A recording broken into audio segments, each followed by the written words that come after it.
My phone won't stop ringing, and my notifications are stacking so fast the screen is lagging. I'm staring at a screenshot someone just sent me. My parents' Christmas card. Everyone's smiling in matching red sweaters.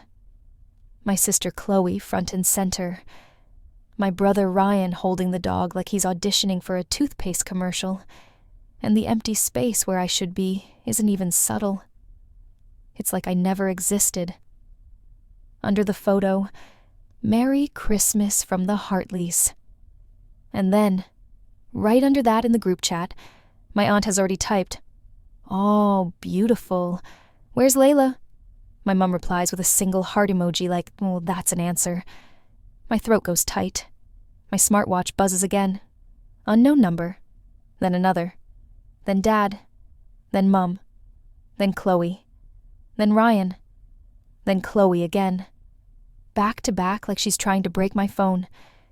Before I can even process the humiliation, my own post goes viral in real time. The card I sent out this morning, the one I finally sent out because I was done being erased, has been shared into the same group chat by my cousin Tessa, with the message, And now everyone is seeing it at once. My photo is me, on the front steps of my new place. My hands on the railing, snow in the background, the mansion's lights glowing behind me like a movie set. The caption on the card is clean and polite, and absolutely lethal. Merry Christmas from Layla. That's it. No family surname. No pretending. And because I know my family, I also put a tiny line in the bottom corner, in the same font as those fake happy greeting cards. P.S. I didn't make the Hartleys card this year, so I made my own. Someone screen records the chat as it melts down. Someone posts it on TikTok with the sound, "Oh my God, oh my God." And within minutes, my DMs are full of strangers asking for the tea. I'm standing at my kitchen island, still in slippers, still holding my coffee like it can anchor me. And the chaos is spreading beyond my family, like ink in water. My phone lights up with a message request from a local real estate page. "Hey Layla, would you be open to a quick interview about your home? The story's trending." Another from an old classmate. "Girl, I just saw your Christmas card on my For You page." Another from someone I don't recognize. "Are you the mansion Christmas card girl? You're iconic." And then the one that makes my stomach flip, because it's from Dad, and it's a voice note. Long. I don't even open it. I can see the waveform like a threat. My mum calls again. I answer on the fourth ring, because my hands are shaking and I'd rather have her voice in my ear than her guilt sitting in my inbox. She doesn't say hello. She says, "What have you done?" Like I set the house on fire. I hear Dad in the background, loud and sharp. "Tell her to take it down." My mum's voice goes high and tight, the way it does when she wants something and refuses to say it plainly. "People are messaging me," she says. "Your grandmother is upset. Chloe is crying. Why would you do this on Christmas?" I look at the screenshot of their card again, the one where I'm missing, like I was never in the family. My mouth goes dry. "You mean, why would I send a Christmas card?" I say, and I can hear my own voice starting to go flat. "Or why would I point out you left me out?" "Layla," Mum says, and now she's doing the warning tone, like I'm 12, and I left a plate in the sink. This is cruel. Dad barks something in the background. Ungrateful. And I feel my whole body tense like it remembers what it used to be like in that house. My family group chat pings again. Chloe has typed, "Are you happy now? You always do this. You always make everything about you." And right after that, Ryan posts, "Can we not do this today? Please." Then my aunt posts a screenshot of my own card, cropped, zooming in on the PS line. She writes, "So, you're saying you were excluded?" My mum leaves it on red. My dad's voice gets louder, like he thinks volume equals truth. "Take it down, Layla. Take it down, or I swear." I cut in. My heart is hammering, but my fingers are steady on the phone. "No," I say. Just one syllable. Mum goes silent like I slapped her. Dad's voice spikes. "What did you say?" I can hear him moving, like he's pacing. I keep my voice calm, because if I get emotional, they'll turn that into proof I'm unstable. "I said no," I repeat. "You sent out a card pretending I don't exist. I sent out one that shows I do, that's all." Mum does this thin little gasp and says, "You're embarrassing us." And that's the moment something inside me settles into place. Not rage, not triumph, just clarity. "You embarrassed me first," I say, "and you didn't even bother to do it quietly." This didn't come out of nowhere. It started years ago, and it always looked small from the outside. Little cuts that only add up when you're the one bleeding. I used to be the difficult child, which in my family meant I asked questions my parents didn't want to answer, and I didn't pretend their favoritism wasn't obvious. Chloe was easy. Chloe was pretty and charming, and knew exactly how to smile in photos. Ryan was the peacekeeper. He'd laugh at Dad's jokes, even when they weren't funny, and he'd put his arm around Mum when she got overwhelmed. And me? I was the one who wanted to know why Chloe got a car at 17, and I got a lecture about earning things when I asked for help with my registration fees. I was the one who noticed how Dad's compliments came with conditions. When I moved out, it got worse. Not in a dramatic, screaming way, in a slow, rewriting way. I'd show up to family dinners and they'd talk about the Hartleys, like it was a club I was lucky to be near. My parents would introduce Chloe to people as our daughter, and I'd get "This is Layla," with no title, no warmth, like I was a neighbor who wandered in. If Chloe achieved something, it was celebrated. If I did, it was managed. "That's nice," Mum would say, already pivoting back to Chloe. Dad would nod like I'd completed a chore. The message was always the same. Don't outshine the favorite. Don't be too loud.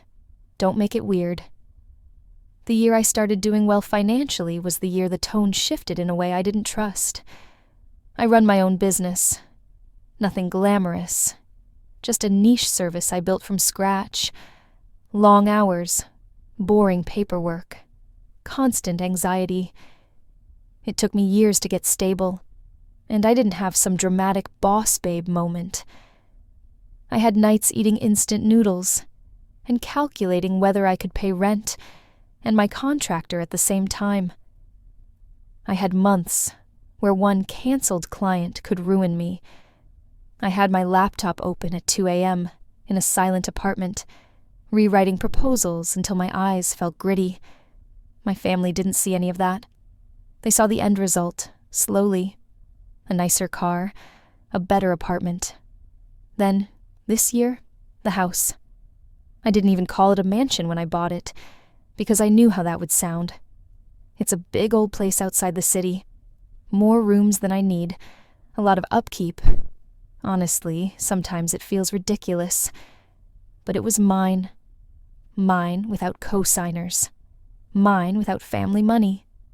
Mine after years of being told I was too sensitive and too dramatic, and always the problem. When my parents found out I was closing on it, they didn't say congratulations first. Dad said, "Don't get ahead of yourself." Mum said, "Remember to be humble." Chloe said, "Must be nice," in that sing-song voice that makes it sound like I stole it. Ryan said, "That's awesome." And I could tell he meant it, but he also meant please don't make them mad. The first time they tried to rewrite history was at my grandmother's birthday dinner. We were all around the table, cake out, everyone pretending the family is one big happy unit for the sake of photos. My aunt asked me what I'd been up to. Before I could answer, Mum smiled and said, "Layla's always been ambitious. She gets that from her father." Dad nodded like he'd personally taught me resilience. Chloe rolled her eyes.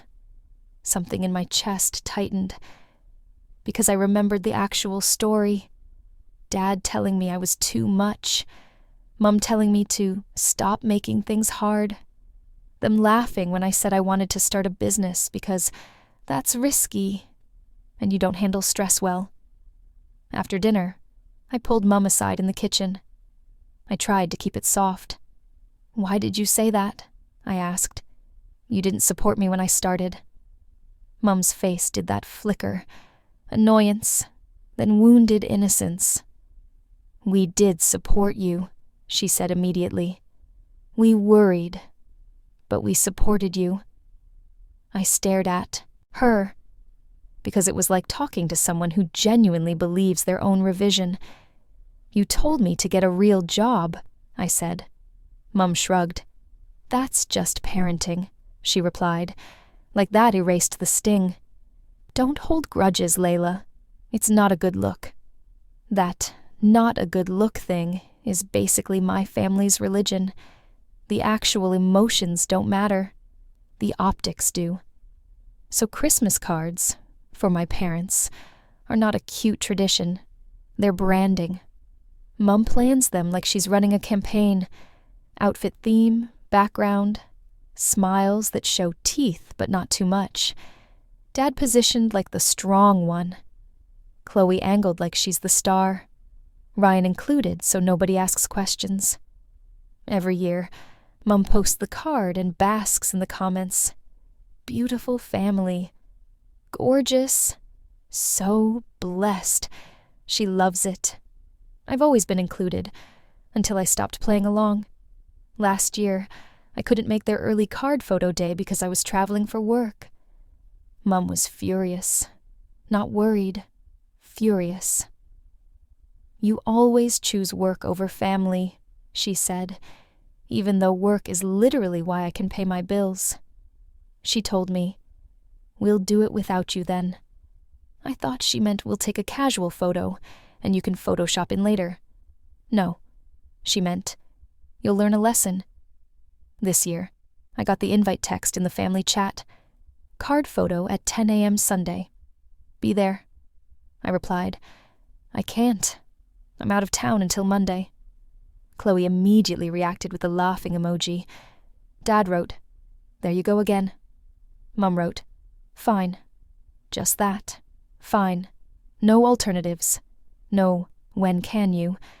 Just fine. The way you say it when you're punishing someone, but want to pretend you're above it." On Monday, when I got back, I texted Mum privately, "Can we take another photo with me? I can come by this week." She left me on read for 8 hours, then replied, "We already did it." That was it. No explanation.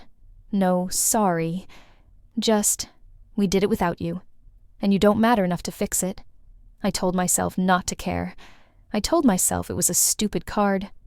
But it wasn't about the card. It was about the message. You are optional. You are replaceable. You are the one we can erase and still smile.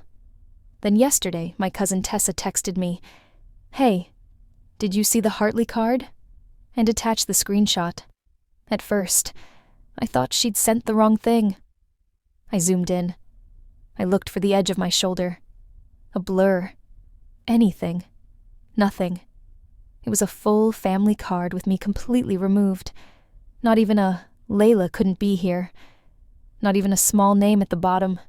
Just, "Merry Christmas from the Hartleys." And I wasn't one of them. I sat on my couch for a long time staring at it. Not crying. Just blank. Like my brain was trying to catch up to the cruelty.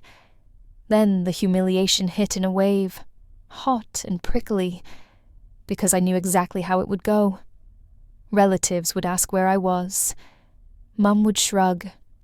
Dad would make, a joke about me being busy. Chloe would smirk, and I'd be the one expected to swallow it quietly so the family could keep looking polished. I didn't want to do that anymore, so I called a printing place near me and asked if they could do a rush order on holiday cards if I emailed the design tonight. The woman on the phone sounded tired and said, "If you get it to me by 7, I'll try." I made the design myself in 30 minutes. Simple, clean, me on my front steps, because I wasn't going to pretend my life is a tiny apartment when I worked my way into a bigger one. I wrote, "Merry Christmas from Layla." And then, because I'm petty, and because I wanted the truth to be visible without me writing an essay, I added the PS line in the tiniest font. I didn't make the Hartley's card this year, so I made my own. I sent it to close friends, my business contacts, and a few extended relatives I actually like. I did not send it to my parents. I didn't need their permission. I didn't need their approval. I just needed to stop being erased. And now, today, I'm watching the consequences unfold like a storm I started and somehow can't stop. Because once my card hit the group chat, my family did exactly what they always do. They panicked about the way it looks, not about what it means. Chloe went straight to damage control. She commented under the TikTok that posted the screenshots. "This is so fake. She's always lying." Someone replied, "So why did your family leave her off the card?" Chloe deleted her comment. Then she tried again on Instagram under a repost. She chose not to be included. People immediately asked, "How do you choose not to be included and still get erased?" She turned her comments off.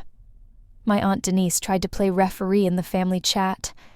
"Let's not air dirty laundry." Tessa replied, "Maybe stop making laundry dirty then." Mum tried to private message everyone individually, like she could contain it. Dad tried to bulldoze it with anger. Ryan tried to beg me to just delete it, like deleting it would erase what they did. They also started calling my house sudden. "Where did that come from?" Dad texted. Chloe wrote, "Must be nice to have money to waste on a statement card." Mum texted me, "You didn't need to show off." Show off. Like my existence is only acceptable if it's quiet and small. The bitter part online was immediate. People love a neat villain, and my family basically volunteered. They replied to random strangers defending themselves and made it worse. Chloe told someone, "She's mentally unstable." Dad wrote, "Family matters are private," while arguing in the comments of a public post. Mum tried the sweet victim act. "I'm heartbroken she feels this way." Someone replied, "Maybe don't exclude her then." Mum blocked them. Watching them scramble was surreal, because for once the world wasn't automatically taking their side just because they sounded confident. But the worst thing, the thing that turned my stomach, was the way my parents tried to attach themselves to my success the second strangers started praising me. When a local page posted, "Woman sends Christmas card after family excludes her. Internet supports her." Mum texted me, "You're getting attention. You need to be careful. People will judge our family." Not, "Are you okay?" Not, "I'm sorry." Just, "Protect the brand." Then Dad left me another voice note. I listened to it this time because I wanted to know if there was any chance, any tiny crack, where he might say, "I messed up." It was 2 minutes of pure rage. "You're making us look like monsters," he said. "You're twisting it. We did it without you because you couldn't be bothered showing up. You always do this. You always act like a victim." Then, at the end, he said the line that made me go cold. If you don't delete it, don't come around us again. I stared at my phone after that, feeling my hands go numb. Because he thought that was a threat. Like being exiled from a family that erases me is some terrifying punishment. Like I haven't already been lonely inside that family for years. So I did one more bold thing. Not dramatic, not a rant. Just truth, clean and undeniable. I posted on my own Facebook page, where all my relatives lurk and pretend they don't. 2 images. First, the Hartley card screenshot, with the question my aunt asked, "Where's Layla?" and Mum's heart emoji response. Second, my own card. I wrote one sentence above them. If anyone's confused, I was left off the family Christmas card this year. I'm not busy. I'm not choosing not to be included. I'm just done pretending it doesn't hurt. The comments came fast. Some relatives acted shocked. Some said, there must be a misunderstanding, because people love that excuse. My grandmother commented, why would they do that? And my mum called me immediately, furious, because now Grandma was involved. I didn't answer. I watched her call ring out. Then Dad called. I declined. Chloe called. Declined. Ryan texted, please, Grandma is crying. Can you just stop? And I typed back, with my thumb steady even though my chest felt tight. Tell them to apologize to me, not to the internet.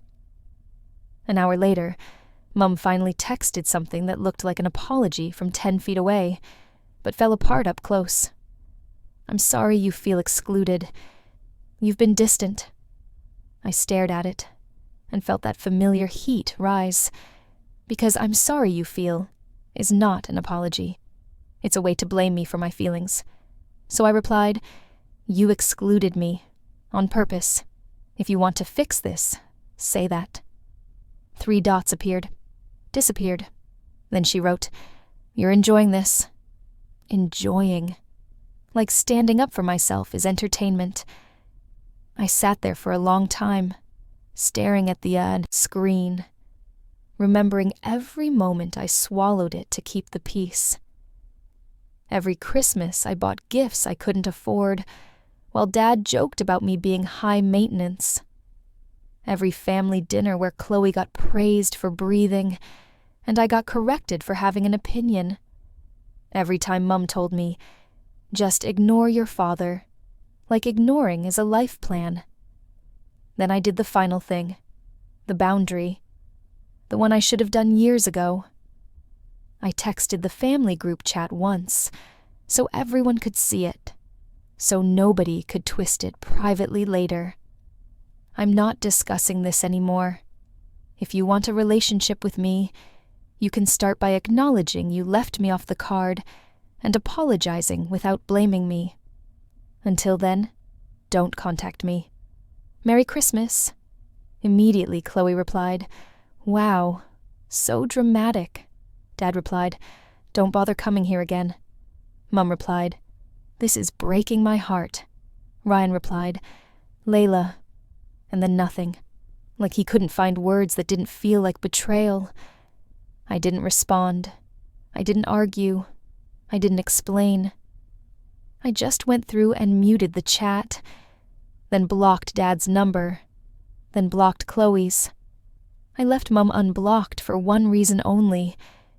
If she ever decides to speak like a real person instead of a publicist, I'll see it. That's the access she gets now. A narrow window, not full entry. And then, because the internet is still the internet, someone messaged me, drop the mansion tour. I laughed for the first time all day, short and breathless, because the absurdity finally hit. I'm not a celebrity. I'm not an influencer. I'm just a person who got erased and decided not to stay erased quietly. My phone buzzed one more time that night. A new message from an unknown number. I opened it, and it was Dad, texting from someone else's phone like a teenager who got grounded. You're dead to me. I stared at it, felt my stomach twist. Then I took a screenshot and added it to my earlier post with one caption: "This is why I don't just talk it out with him." Then I blocked that number too, set my phone face down, and went to the window. Outside, my driveway lights were on. The house was quiet, and for the first time in years, the silence didn't feel like punishment. It felt like a choice. I didn't get an apology. Not yet. Maybe I never will. But I did get something else. Something I didn't know I was allowed to have. I got to exist out loud. And when my mum called again the next morning, I let it ring until it stopped.